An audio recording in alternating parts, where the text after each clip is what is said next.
দর্শক, এই আপিল বিভাগের এই রায়ে প্রথম থেকেই ভিতরে ছিলেন আমাদের সিনিয়র রিপোর্টার শফিউল্লাহ সুমন। আমি এখন তার সাথে যোগ দিচ্ছি। ধন্যবাদ খালিদ।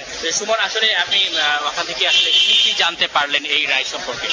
আচ্ছা, যেটা মূল বিষয়টা ছিল যে আজকে আপিল বিভাগের চূড়ান্ত রায় ঘোষণার কথা ছিল এবং সেই অনুযায়ী আজকে সময়ের ঠিক 10-15 মিনিট পরে এজলাস বসেছে এবং প্রধান বিচারপতি মোজাম্মেল হকের নেতৃত্বে 5 সদস্যের ফুল বেঞ্চ আজকের রায় দেয় এবং রায়ে তারা সর্বশেষ যেটা রায় ঘোষণা করেন সেটা হলো যে তার মৃত্যু হওয়ার আগ পর্যন্ত সে যাবজ্জীবন কারাদণ্ডে দণ্ডিত করা হয় জামায়াত দেলোয়ার হোসেন সাঈদীকে।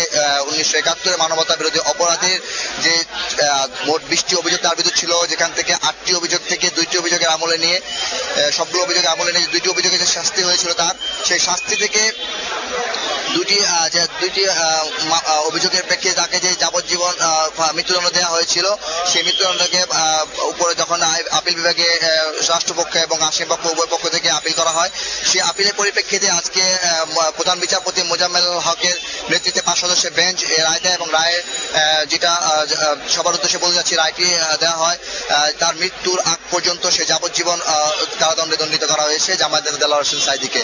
এখন এরপরে আমরা অ্যাটর্নি জেনারেল মাহবুব আলমের কাছে কথা বলার চেষ্টা করেছি। তিনি কিছুক্ষণের মধ্যে আনুষ্ঠানিক ব্রিফিং করবেন এবং তার পাশাপাশি এখানে রাষ্ট্রপক্ষের আইনজীবীদের পক্ষ থেকে তারা বলেছেন যে এখন এখানে দুই পক্ষ থেকেই পুরোপুরি তারা রায়টাকে মেনে নিতে পারছে না। অনেকে বলছেন যে এই রায়টাকে সর্বোচ্চ শাস্তি হওয়া দাবি করেছিলেন এখানে অনেক আইনজীবী।